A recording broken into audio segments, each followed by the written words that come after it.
Like he was making a comeback into the industry after being got the baby face and the heel, and everybody. So don't be a dick. Don't be an asshole. You know what I'm saying? Like when in whatever space that you're in, I mean, it's one foot in front of the other, and it's in any business, in personal lives, whatever the case is, there's always going to be something that's going to knock you off kilter, that's going to kick you off your axis. Yeah. But in everything that you do, have a reputation of excellence attached to you. And you're live on Dead Radio.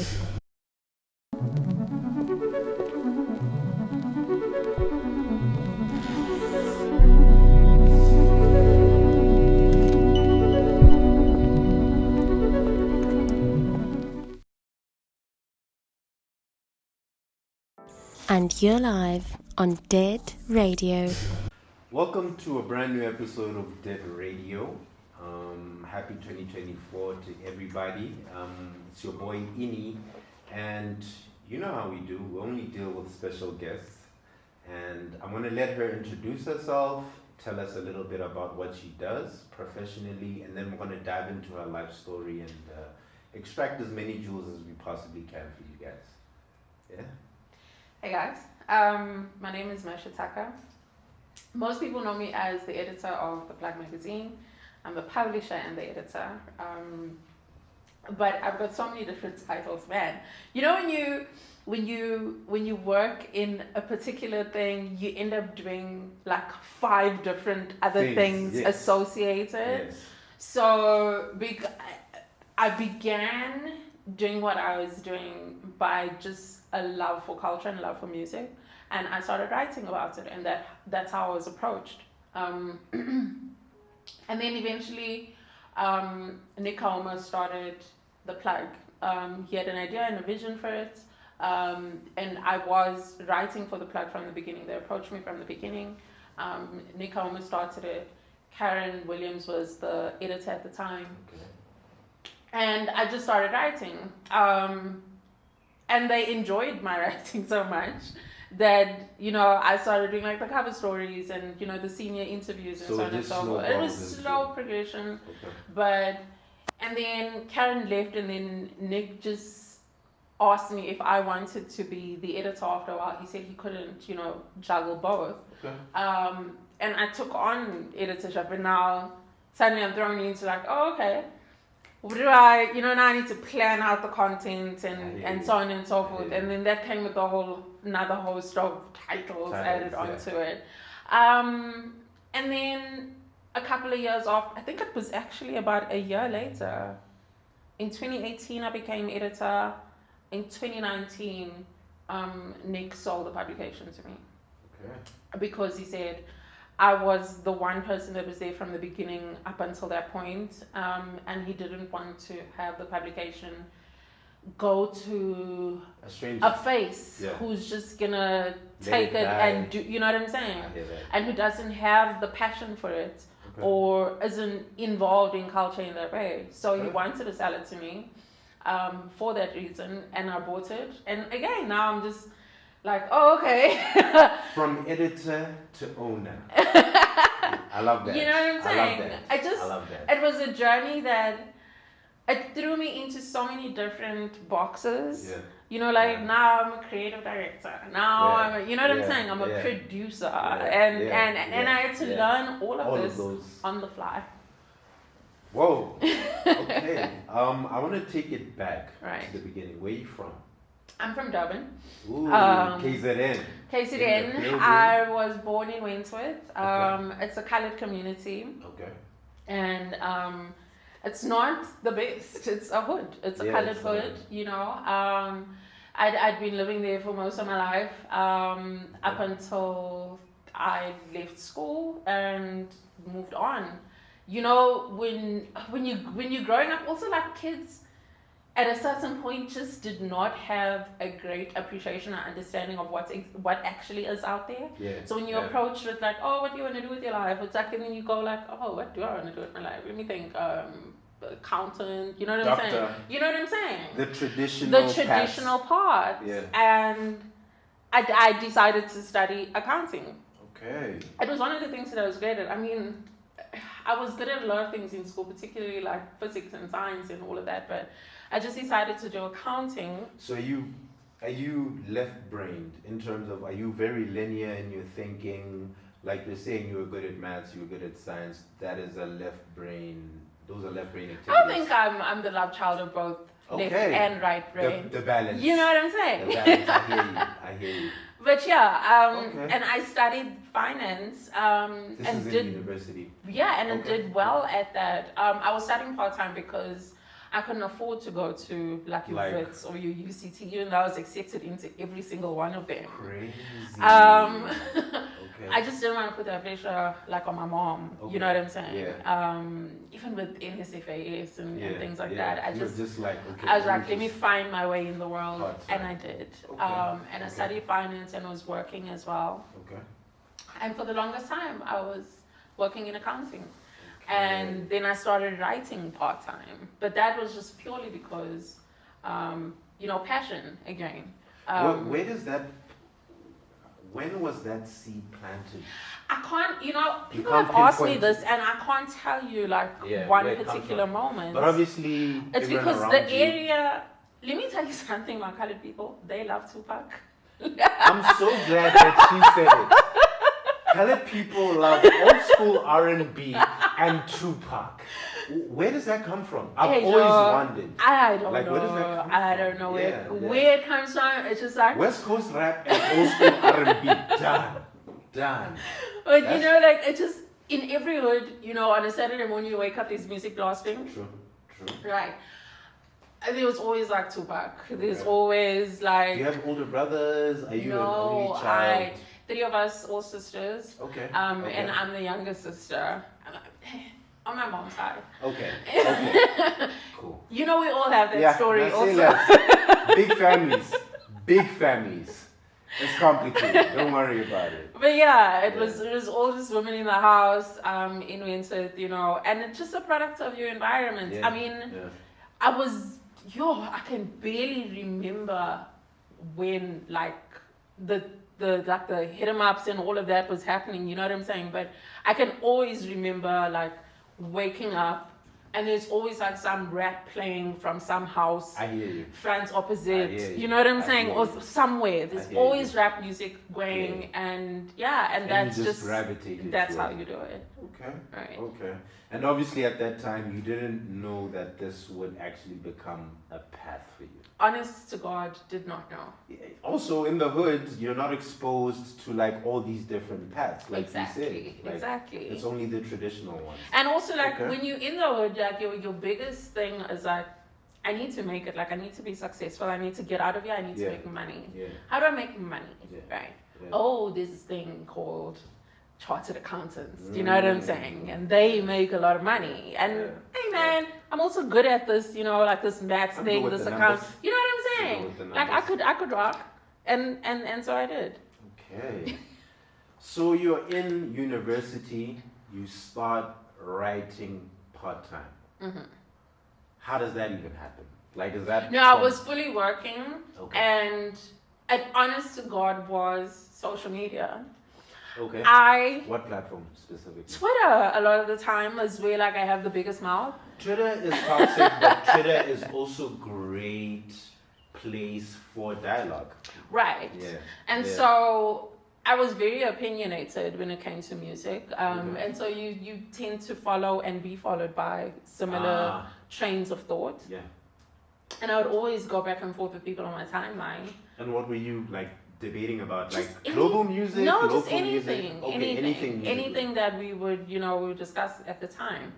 And then I think the tipping point for me was I was just used to putting all of these thoughts into 140 characters at the time. It wasn't 280 yet. Yeah. And the tipping point for me was when Jay-Z released Magna Carta. Ooh, not the greatest. Exactly my point, right? Because I'm this is such a trash ass album, and I just hated the idea of somebody who is such a magnate in hip hop. He's just this authoritative figure who has released this music that sounds like he's trying to go back and be a young one again, like trying to be relevant. in the club and trying to. And I'm like, my guy, you are. How old was he? He's like late 30s at the time, early 40s. Magna Carta was probably 40s. Right, early 40s, you know, and 40s. I'm like, let's grow with you. Like, understand, like, Jay-Z at 26 was selling drugs, you know what I'm saying? Sure. And so when Reasonable Doubt comes out... Allegedly, by the way. Oh, I mean, he's come on, man. So it makes sense that Reasonable Doubt sounds the way it sounds because it's a product of his environment at the time, right? Yeah. But I expect that as you grow as a person, as an artist, you can't be... Exactly. You can't be rapping about the same thing. You can't be making the same music. Like, I know that you're a 40-something-year-old businessman, but your music doesn't say so. Like, I don't believe you. You know what I'm saying? So I was very disappointed with that album. And I thought to myself, like, I can't be putting this in like 140 characters at a time. I need something longer form. And I just wanted to express my opinion of like how shitty this album was. And a friend of mine at the time, Ashraf Stakala, he used to run Broke Billionaire. Okay. And then he pivoted Broke Billionaire into Checker Digital, right? Okay. So I said to him, yo, I really want to write like something long form about this. Would you give me a space on the site? And he's like, anytime. And so I wrote about it and he published it.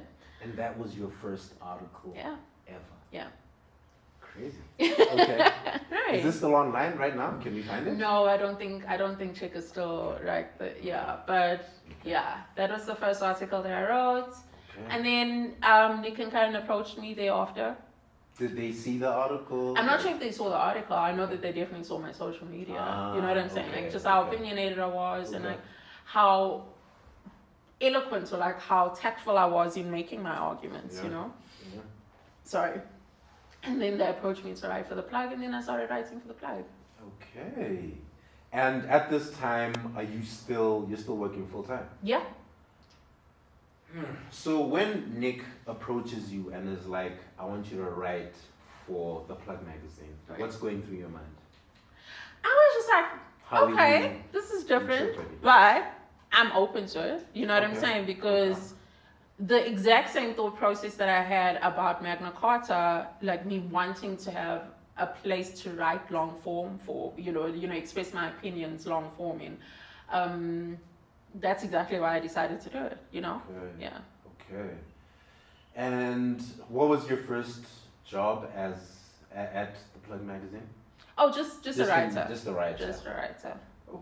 Okay. And now you're in the industry. Kind of? I mean, not yet, right? Not yet. Okay. So I think people started I would get briefs like top 10 like debut albums. Okay. Right? And I remember whenever an article of mine would come out, you know, people would obviously, you know, there's opinion of it. People would argue, is this, you know, what's that, that. I think this, you know what I'm saying? Yeah. I remember I did the debut albums article and Nas was at the top of my list. Okay. And I said something, I can't remember exactly, but I said something like... Illuminating.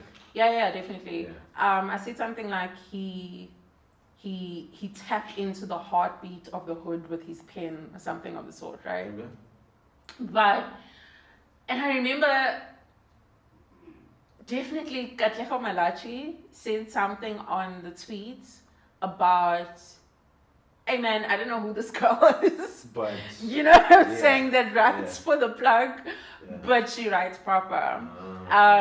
But there was always that kind of comment. I don't know why that one particularly stuck out, but and then I grew from that, and then I would interview artists thereafter. Okay. And with me interviewing artists, it was just always from a place of being a fan, right? Yeah. Always from a place of, like, what would I want to know? You know what I'm saying? You know? Whatever, from whoever. And that, when you operate from the place of just enjoying the work and being a fan, and just loving what they do and immersing yourself in what they do, there's just there's detail, right, that you get into, that somebody who's just operating on a surface level, who's would just, never see. What made you love music? Oh, those kind of what basic. Can you expect next? You know what I'm saying? Those kind of, and so artists paid attention, and they would also like respond to my articles on time. Hey man, this is like kind of the best interview I've ever had. Okay, dope. Right. And that just comes from you being super passionate about and like, that's the the art. thing. Damn, how did you balance in those beginning days? How did you balance being objective with also not wanting to step on toes? Because I do feel like a lot of journalists, it's either you're the baby face or you're a heel. It's very hard for people to walk in between, for you to be a fan of whoever and then objectively write about that person. Can I tell you, I had a conversation like this exactly with AK. Oh. And not necessarily about R.I.P. to the super mega. Amen. And not necessarily about like walking the line between, right, but with him particularly, because he was always a WWE fan. And my last interview with him, he passed in February. Yeah. And my last interview with him was the September before that. So we were talking. And the thing with like AKA, it's just a conversation that flows. Yeah. He just talks. Yeah. You know what I'm saying? Yeah. So, and I can't even remember what we were talking about, but we got into the fact that at some point he was a babyface. Yeah. And then he decided to be the heel. Right? He played it the best. He understood exactly how to play both roles. Exactly. Which is so rare. Exactly. It's so rare. And then he felt like at that stage, like Lemonade had just been released, and he felt like at that stage that he was now the underdog. Like he was making a comeback into the industry after being both the babyface and the heel, and everybody hated him. Like now, he's got like a #1 hit again, and he's the underdog, and he's climbing back up again. So, yeah. Damn, how did you balance that? Like, you personally? Oh, personally. Like, because it's not something tough. that's limited to my work. Yeah. It's a way that I approach people in general, right? Okay. That this is a person, and just have butu, man. When you're speaking to a person, you know what I'm saying? So don't be a dick. Don't be an asshole. You know what I'm saying? Like when in whatever space that you're in, approach the person as a person, and treat them with that level of dignity and respect. You know what I'm saying? I don't pander to anything, whether on either extreme. You know what I'm saying? Just play cool. And just be as honest as you possibly can. And I mean, and people appreciate that, because I remember there was an artist that I did interview, and I said to him, "Hey man, I wasn't feeling that one single of yours." Yeah. And he was like, "Alright, I can fuck with that, but like, why weren't you feeling it?" And I expanded and I told him, exactly why I had higher, expectations of this particular single. And he's like, "I get that, I understand, and I appreciate you for telling me the truth." So your approach is everything, and it doesn't matter what setting you're in, whether it's a business setting, whether it's a personal, you know what I'm saying? Your approach is everything. You don't have to lie or be deceitful. Or hate just to hate. Right. You can be truthful even if somebody might not like it. It's just the way that you bring that truth across. That is a very tricky line to walk, especially in the arts, where artists are emotional, because they put the heart and soul into whatever craft it is. You know what I mean? Okay. So how are you balancing working and writing? Like working and writing wasn't the issue, because I knew that I'm gonna have to write at least one article a week, and so on and so forth. It wasn't an issue. When it became an issue was when I bought the publication, because now I'm running a business, And so I'm working in a business and running a business at the same time, and also learning and finding my feet and trying to, figure out like what works where, and trying to have like my own fingerprint. Yeah, on like this, your own saying? identity. Exactly. And it was a lot. What were the moments that led up to, like, even Nick coming to you and being like... Because it got a lot for him. Nick was working full-time in an agency, and he just couldn't do both. He couldn't, juggle both at the same time. Okay. One will suffer. Okay. And so he wanted to hand it over to somebody who was going to give it the same amount of dedication. Okay. And so it got to a point with me where I was suffering. I was trying to give both my dedication. Burning the candle on both ends. You know what I'm saying? Yeah. And I physically could not take it anymore. Like my body was giving in. Oh, and so I had to leave work. And how long did it take you to make that decision? Oh, it took me a while. It took a while, right? It took me a while. Yeah. Oh man, like and I knew I was jumping in with both feet, and I'm taking the risk of not having the security of a paycheck every month. That's the number one thing, because I want us to zoom in on that, right? Being employed, it gives you that security, right? That paycheck at the end of the month is everything. It is. But it's also a trap if you want to grow beyond it. Right? So a lot of people who have dreams, who work 9 to 5s, will never take that leap of faith because of that. It's very difficult to say, like, hey, I don't know what's going to happen. I'm putting my faith in a friend, you know what I'm saying? And by the time I left work, I had a couple of big campaigns lined up. I had work that I put in place for about the first 6 months. Okay. So you had the exit strategy. You know what I'm saying? Yeah. I had a plan. Yeah. Right. Yeah. And then COVID happened. Whew. There's a quote that says, humans make a plan and God laughs. Exactly. Yeah. So I left work at the end of 2019. And I mean, the beginning of 2020 was great. Yeah. And then comes March. Boom. Oh my God. Yeah. Oh man. It just was such a shitty time. So that deal was structured in 2019? No, I'm saying there was work that was lined up, in the sense that I knew that these campaigns are coming. Okay. And, these agencies or the clients have approached me like, hey, we want you to work on this. And it wasn't watertight, but I knew that there was work coming in, right? And then COVID comes, and the first thing that everybody does is cut marketing budgets and advertising budgets, because the world is closed. Exactly. So I mean, if we're shrinking our business, you know what I'm saying, then what starts happening in your mind? You made this decision the year before, you had this plan laid out, and then short-lived. I used to survive on savings. Okay. I used to survive on savings for a very long time. Okay. It was just a terrible year. Did you personally, did you second guess yourself up, like, during that time? Were you like, I should have never left my job? Of course I did.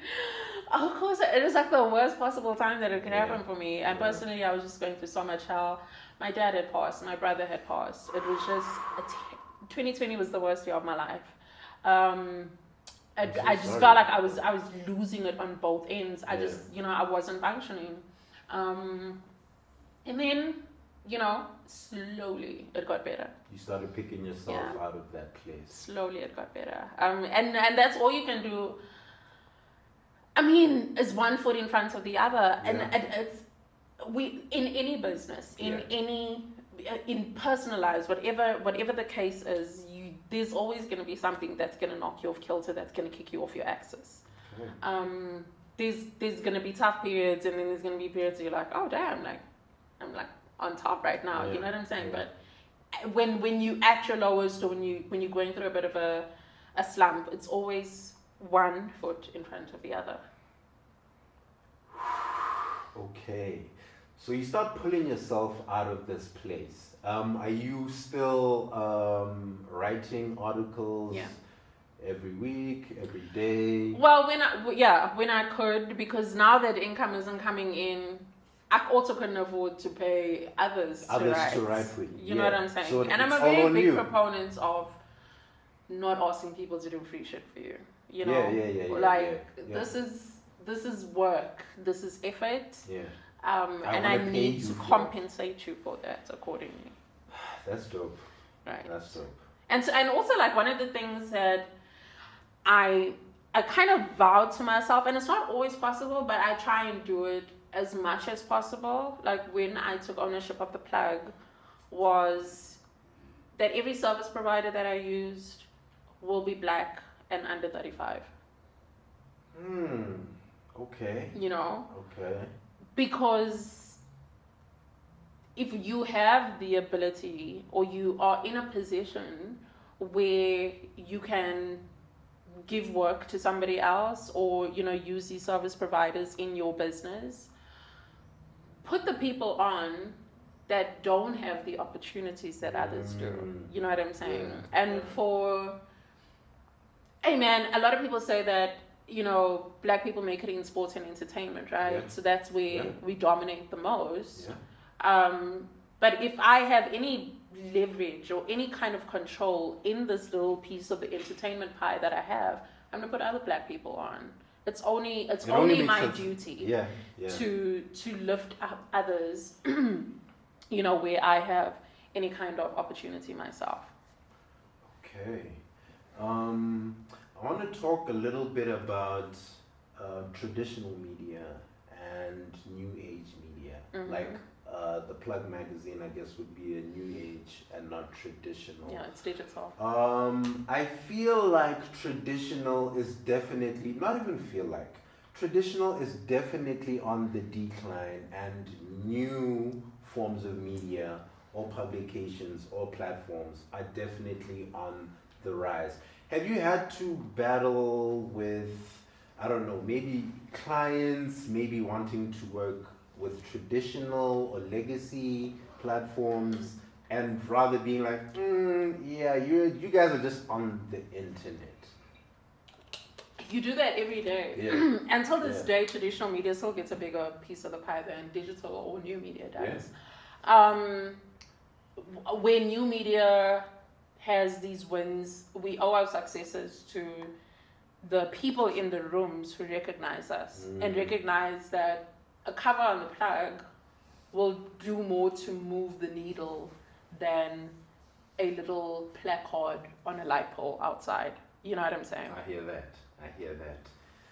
So I have to definitely give props to like the agencies and the clients who are with it, who are in culture, who are consumed by culture.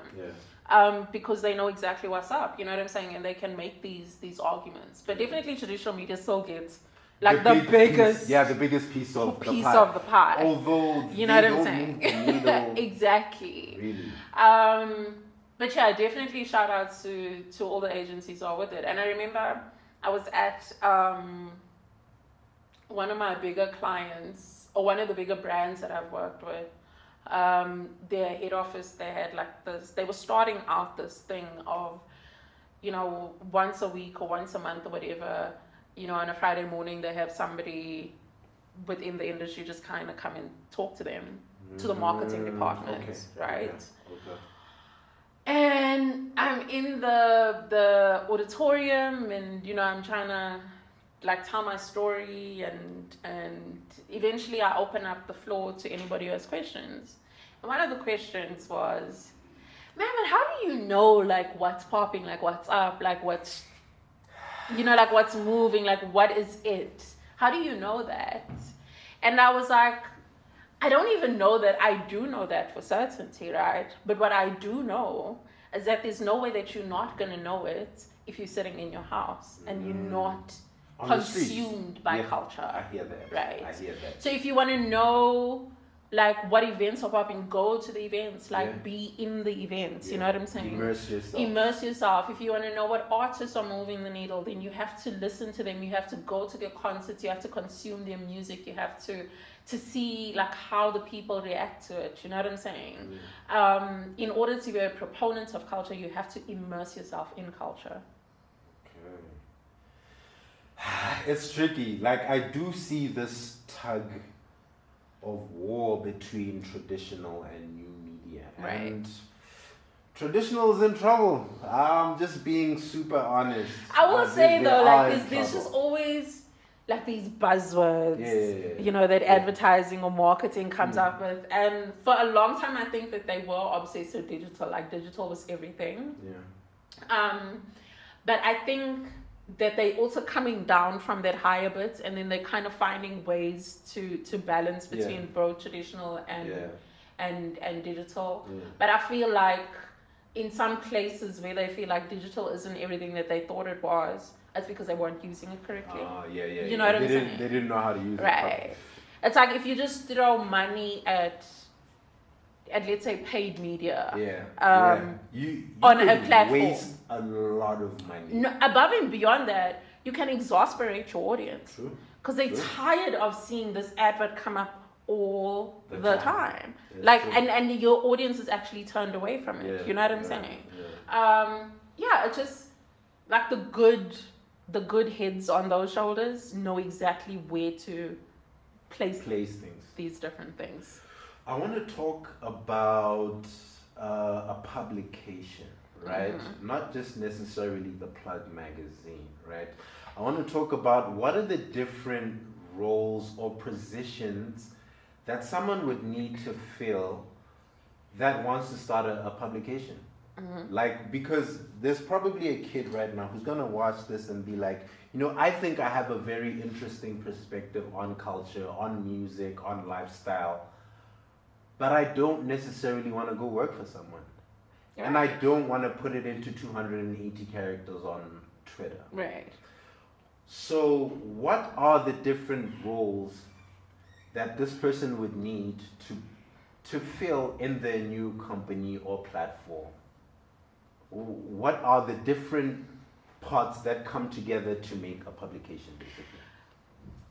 I mean, from the editor to... Right, from the publisher is at the top, right? Because they So what does the publisher actually do? The publisher literally publishes and makes sure that the platforms are viable, and that the publisher also acts as like the CEO of it, in the sense that they operate the business aspect of it, right? So you're running the business aspect of the publication. The editor is mainly focused on content and creative, right?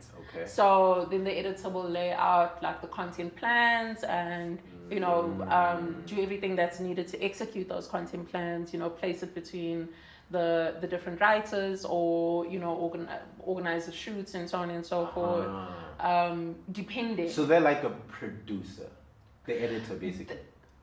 Oh, that's part of their role. Part of the role. Yeah, because... But, you know, in traditional, let's say, media structures, you know, there's a top-down or bottom-up, you know what I'm saying? There's a very hierarchical kind of structure. Yeah.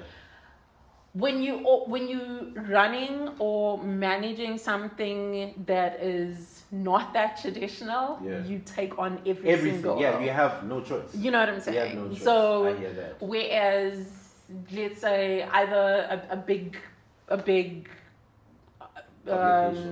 magazine like maybe Vogue or something might outsource, let's say the production. In a smaller publication or something niche or something, you know, boutique or whatever, you have to do that yourself. I hear that. So that's basically the different parts that need to come together. And okay, so once this kid has these parts together, obviously they're probably going to play most of those roles by themselves in the beginning. Well, if they want their own publication. Yeah, if they want their own publication. Yeah, definitely. That's really what I'm talking about. And then how do you monetize a publication? Like, how do you make money? What are the different ways that you sell make advertising. money? Okay. Right. Okay. You sell advertising, whether it's physical ad space on the website, Okay. or Google ads, Google or ads, yeah. what, you know, that kind of thing. Or you can do paid media with brands, you know, like advertorials and so on and so forth, where it looks like an article sponsored by this particular X, Y, brand. Same thing with covers, you know, they sponsor covers if they have something coming up, like a big campaign or whatever, with people that are aligned to what your publication does. You know, they'll approach it and like, hey, we'd like to sponsor a cover, and so on and so forth. Yeah. And that's obviously comes after you get numbers. Yeah. Because it is about numbers at the end of the day. It is about influence. Yes. It's about influence. Yes. Okay. I want to switch gears a bit and talk about music. I want to talk about music in the African context, but we can even start from the South African context. I think it's clear to see that over the last 10 years, there's been, if we were to draw a graph, the popularity, the influence, the impact of African music, South African music is just on the rise. How do you feel as someone who's like super tapped into what's happening in the scene? Like just over this period. Man, it's been a long time coming. It's been such a long time coming. You know, for the longest time we just saw, even over the past 10 years, just over the longest time we just saw Afrobeats dominate. True. They opened the gate door. They did. Whatever you want. And that is testament to the Nigerian diaspora. Yeah. Nigerians, you know, they in most of the world's major centers, and that diaspora has a real love for their culture, and pushes their music and their entertainment, you know, in all of those different markets and those sectors. Yeah. So it was kind of a no-brainer to kind of see like Afrobeats, you know, like rise or dominate in that kind of way. Also, Afrobeats is just so melodic, and it's hard to resist. Sense. Yeah, it's hard to resist. It's like you have fun. You know what I'm saying? So it generally it made a whole lot of sense to see that happening over the past decade, and it was great to see. I mean, like they are brothers and sisters, you know, on the continent. And there's a lot of ways in which the South African entertainment system benefits from, you know, the Nigerian structures and vice versa, right? Sure. However, to see South Africa, you know what I'm saying? Whether it was with Tyla last year, she's number 7 on Billboard right now. That's insane. Crazy. That's so crazy. Like that's Tyla's so crazy. Trajectory, when she went on tour with Chris Brown, and then she went to the Dolce & Gabbana show and she seated next to Kim Kardashian. Right next to Kim. You know what I'm saying? And Kim was feeling the pressure. And performed at the after party. You know what I'm saying? Like all of these moves, and testament to her team. Yeah, 1000%. African Creative Agency, Yvette Gale, Colin Gale. They're killing it. They have worked wonders, you know, on Tyla's career. Yeah. But I mean, she's also the full product. You know what I'm saying? She's a full package, top to toe. Triple threat. You know, so there's a lot to work with. You know, so it's so shout out to them, man. But Tyla's very pop. Yeah. And she makes a very pop sound. So you can see why it's at Billboard number 7. Yeah. But Piano, man, Piano has.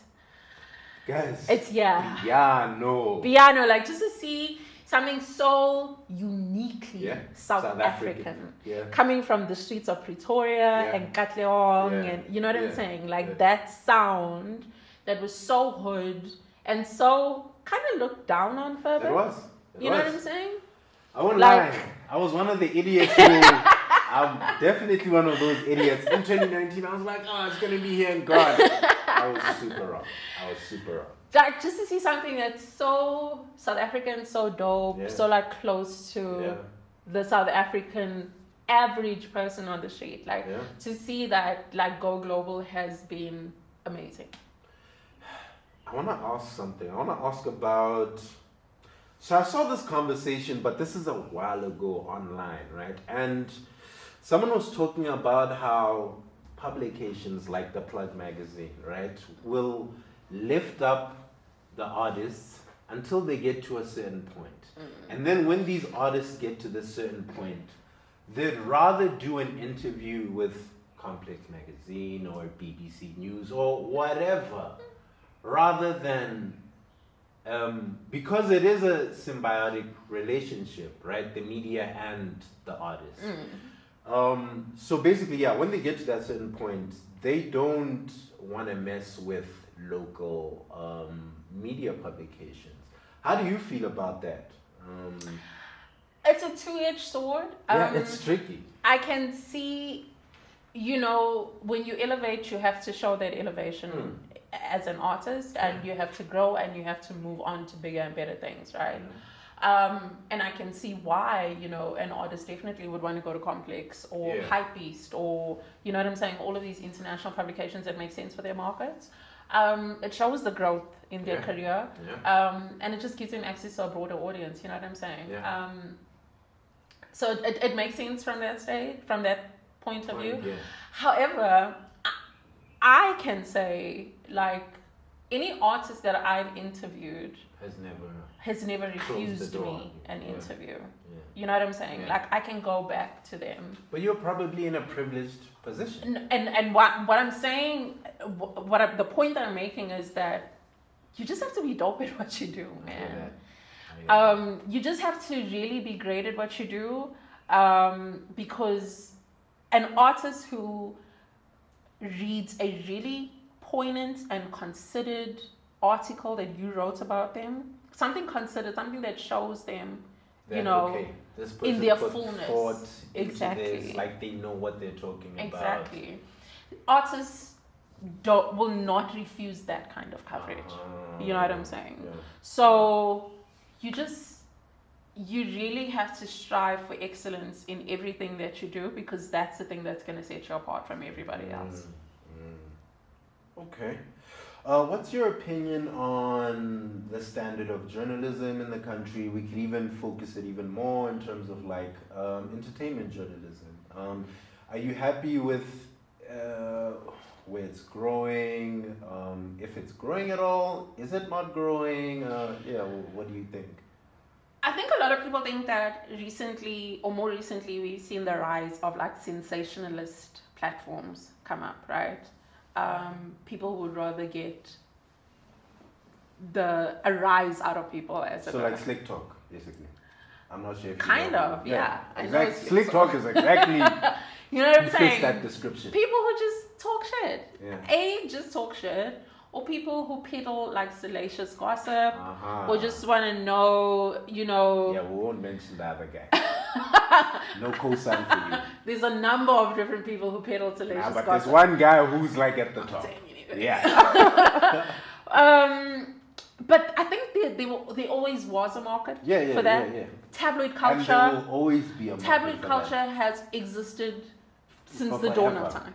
You know what I'm saying? And it's always sold the most, and it's always did the most numbers, because people love gossip. People love gossip. They love it. You know what I'm saying? Yeah. So, in as much as people complain about it now, it's always been around, and to be fair, in other markets, it's 10 times worse. In the UK, it's so bad. In the US, the paparazzi are pushing people as, you know what I'm saying? A TMZ guy would be in the tree, basically. Exactly. Yeah, so we don't have it as bad in South Africa. But I think if you want good quality journalism, there are platforms that provide it. So instead of like moaning about, this person does that, and I don't like this kind of bullshit, and which is fair.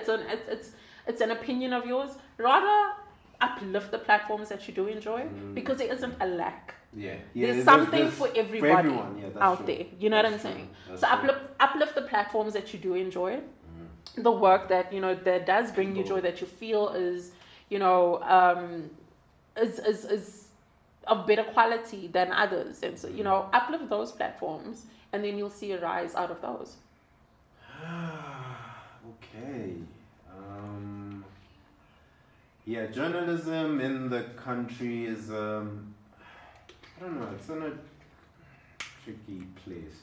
Also, people don't want to read, man. Yeah, that is also Very like you want everything spoon-fed. If it's not in 280 characters, if it's not in a 2-minute video clip, like you don't want to sit and watch an interview. Like you don't want to sit and read an article. Like why?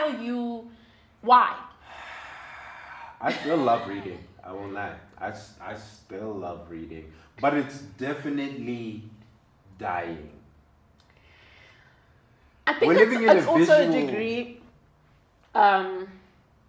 with regards to the general quality of education in the country. You know what I'm saying? True. That's also contributing to that. Kids aren't reading at the level that they were 20 years ago. True. You know? True. They're not reading for context. They're not reading for comprehension. I'd rather watch a video.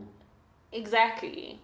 Put it on double speed so I can skim through it. Exactly. It's tricky. As a publication owner, how do you view that or your business changing because the world is just not trying to read? And it's getting worse. Right. Like, so, how do you view the future of your industry? I mean, you can pivot. You can try and pivot as much as you want to, right? And we saw a lot of publications trying to pivot to video. Yeah. Particularly like in the US, your Vice, your complex media. Huge. And for some it didn't work out. Vice is bankrupt now. You know what I'm saying? And they let go of their staff. Yeah. You just with everything else in life, you have to find the balance. You absolutely have to move with the times and try and catch up, you know, or even be above the curve, ahead of the curve. Ahead of the curve, actually. Right? Ahead of the curve. And try to be ahead of the curve and anticipate what people. How do you do that? Because I know it's a very intuitive thing. It's a very intuitive process. And the same, like I said, with everything else, you just have to be immersed in culture. To see what culture is doing and where culture is going. But at the same time, you have to still have your platforms, man. Yeah. You know, I think we're seeing now people have a lot more appreciation of physical media. Yes. And I still have my boxes of CDs, you know, like in my storage. Dope. And it sucks that I don't have anywhere to play them. I don't even remember the last time I played a CD. But like buying, that whole process of buying the CD, unwrapping it, going through the booklet. Right.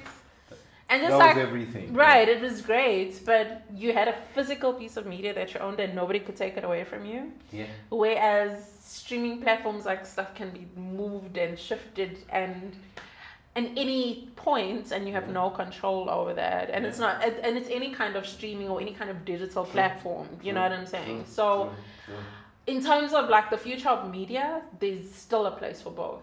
I hear that. There's still a place for digital and physical media.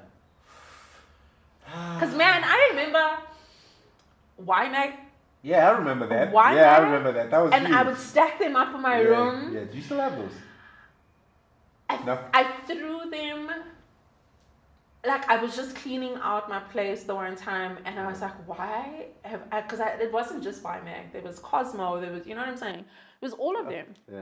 And I would stack them, and I'm like, why do I just have a wall full of magazines? You know what I'm saying? That's how we. And I was just like going through this minimalist phase, and I chucked them all. Yeah. And that's one of the biggest regrets. Is chucking all my YMAGs because they don't have a digital space at all.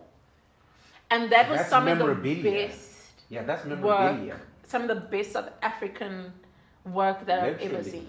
And it's like a time capsule of time, exactly as it was. Damn. Man, I remember Wandy and Straba from Loction Culture. Yeah. I remember seeing that spread of them in YMAG, and they had on like these furs, and they were like strewn across like this vintage car or something of the sort. Yeah. And it just, physical media has a place in people's minds. You know what I'm saying?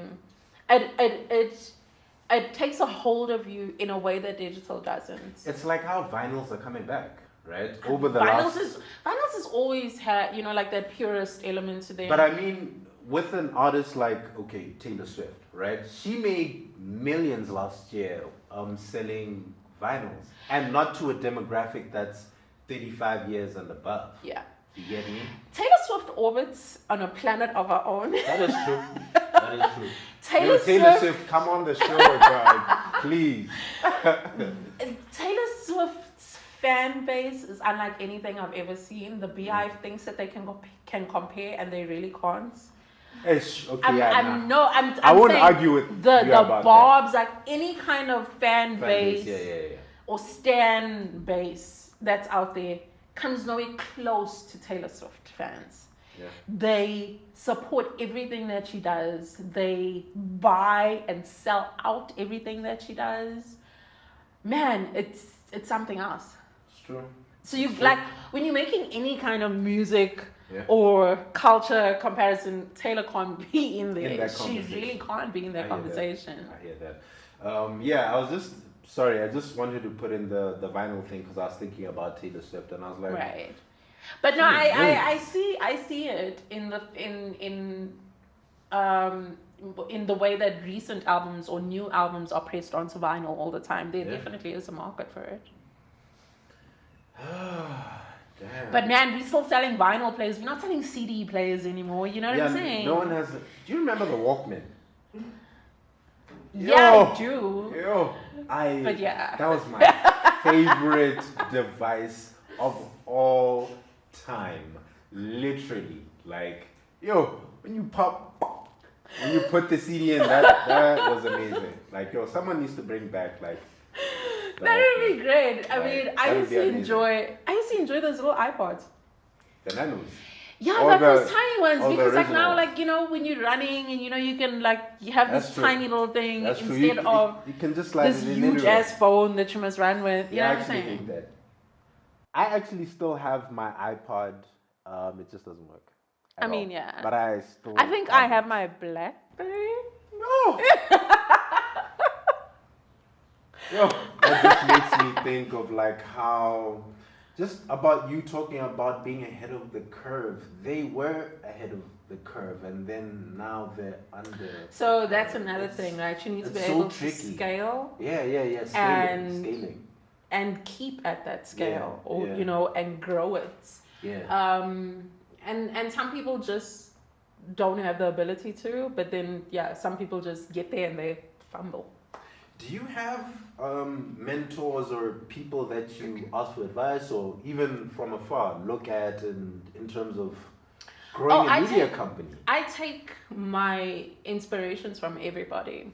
Okay. I don't have one particular, like people will be like, Oprah. I don't have one particular person, or even a couple of different people. I get inspiration from everything and everyone. Okay. And that's because people in and of themselves always also have flaws. Yeah. So you can't just look at one person in their entirety and want to emulate them, as they are. They've made their mistakes too. Yeah. They have their blind sides, so see what works for you and where you can, pull that inspiration from. I always think of life like a hip-hop song. You sample what you need. Absolutely. You keep it moving. And create something new. Yeah, and you make something new. Yeah. That's literally what life is about. Absolutely. I wanted to talk about the Plug magazine and DStv. What about it? When you guys had that campaign, how did that even happen? That again was in 2020. Yeah. And that was one of the things that pulled me up out of my funk. Okay. You meet people from different companies or different agencies all the time. And I remember, somebody that I knew in the scene giving me a call and like, hey, we started recently working with MultiChoice, and they are trying to find ways to basically speak more to the younger audience. So they're bringing on different people on board and, just trying to make new connections wherever they go. Anyway, do you want to take a meeting with them? Just like to introduce yourself and, you know, and what you do, and, you know, and see if there's maybe ways that you guys can work together. And I did. I met with them. And as far as I was aware, it's just literally a conversation, just like an introductory thing, like, hey, I'm Mercia, you know. And then I got like a mini like elevator pitch session. Okay. And it's like, okay, so what can you offer? I was like, oh, okay. Right. Okay. This is what this is, you know. Okay. But again, it was just a conversation. I get you. And then we started doing slowly but surely, you know, like little campaigns or little advertorials or pieces of media placed, sponsored posts and things like that. Okay. And and then they liked, you know, the way we worked together, and then they had this opportunity, this initiative, the Innovation Fund. And so the Innovation Fund generally was funding that was given to tech startups a lot of the time. You know what I'm saying? Tech and industry and, you know, and things like that. But that particular year they expanded it to media. So, you know, they threw the net a bit wider. And invited us all, you know, all of the media, the agencies and all of that they were working with, they invited us to apply. We were very fortunate that we were given that opportunity. There were a number of different companies, you know, that made it to the final round of the funding. But the media and the agencies that were eventually, you know, in the final process of that was The Plug, Bubblegum Club, The Throne, and Duma Collective. So it was a really great turning point for us because it showed, you know, like great things really can come out of the process when big corporates, you know, give us little guys a chance. I hear that. Right. I hear that. Right. Okay, dope. Yeah, I just wanted to highlight that little moment because And since then, I mean, even Slicker has been part of it. You know. True. Slicker on Life, they've really gone above and beyond. Yeah, that was the first time I'd seen like them directly working with like new age media. Exactly. I guess. So I just wanted to like zoom in and highlight on that. Yeah. Okay. 2024. What's the plan for The Plug? You're gonna see a lot more content. A lot more content. Okay. There has been, you know, when you, like I said, when you're operating something as a business and not just a passion project as well, it comes with a whole new set of challenges. Yeah. And 2023. The economy was in a bit of a, you know, up and down. Yeah. I mean, people anticipate a recession. Yeah. It might, because we never technically headed into a recession, right? But there's all these, you know, interest rate changes and Moody's and all of these different things that I think the first half of the year was tough on a lot of business people. Because there was just a lot of wariness. Yeah. And not a lot of commitment to things because like business corporates themselves put in place their they weren't really sure So and it's any business, it doesn't matter what kind of, if you were self-employed, you saw bears in 2023. True. Right. So 2024, I think we're coming out of that because the last half of the year was good for me as well. I have also expanded my business or branched out. Okay. So not only am I doing publication, I'm also doing production work. So I have a number of clients who have asked me to handle the production or shooting video and stills and so on of different campaigns. And also agency work. Right. So broadening my offering. Okay. And so for the last thing, I just want you to look into the camera and give advice to anyone out there who's trying to figure it out in this creative landscape, and give them a bit of fuel to start the year at. I think in everything that you do, excellence should be your starting point. Just be dope and continue putting out excellent work and everything will flow from that. I know it kind of seems airy-fairy, or it doesn't seem very solid advice, but I can't give you step-by-steps on what to do, because every journey is different. It's very different, right? And your steps might take you around the corner and bring you back again. So it's never as simple or as linear as people think. But in everything that you do, have a reputation of excellence attached to you, and you'll never go wrong from there. Okay. Thanks for tuning in to another episode of Dead Radio. We'll be back again. Please like, comment, and subscribe. And And you're live on Dead Radio.